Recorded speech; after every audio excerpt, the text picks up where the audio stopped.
Технологиялық факультетінің белсенді студенттері Тараз қаласындағы арнаулы әлеуметтік қызметтер ұсыну орталығы коммуналдық мемлекеттік мекемесінде ерекше концерттік бағдарлама ұйымдастырып, қам көңіл қарттарға мерекелік көңіл-күй сыйлады. 8 наурыз халықаралық әйелдер күніне арналған концерттік бағдарламамызды алып келдік. Концертіміздің мақсаты осында емделіп жүрген бауырларымызға, ата-әжелерімізге көңіл шаттық сыйлау.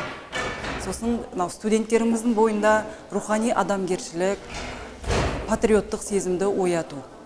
Кеш шымылдығы студент Әсел Сейітжанның орындауындағы қалқымай әнмен түрілді. Сонымен бірге Арай Екенбердиева, Кәусар Сейдасқар, Арай Байбосын сынды студенттердің ән тартуы баршаның көңілінен шықты.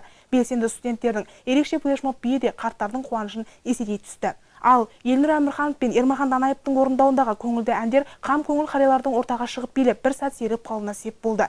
Көктемнің алғашқы күндерінде мынау халықаралық әйелдер күні мерекесіне орай мына біздің нөмірі 1 арнаулы әлеуметтік қызметтер көрсету орталығына келіп, қызмет көрсетіп, өздерінің концерттік бағдарламасын көрсетіп жатқан Тараз мемлекеттік университетінің студенттеріне алғысымыз шексіз.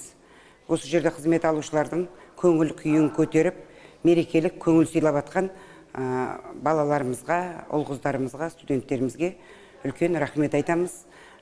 Тек қана бүгінгі мерекеде емес, Тараз мемлекеттік университеті бізге үнемі өздерінің осындай концерттік бағдарламасымен ұйымдастырған іс-шараларымен келіп, қызмет көрсетіп тұрады. Мерекелік кеш соңында орталық директорының әлеуметтік мәселелер жөніндегі орынбасары Гүлхан Несіпбайқызы мен ем алушы Рашид Абдрахманов көңілді кешті ұйымдастырған белсенді студенттерге шынайы ризашылықтарын білдірді. Ерзат Қонысбай, Мұрагер Тәкебаев, Тармубай.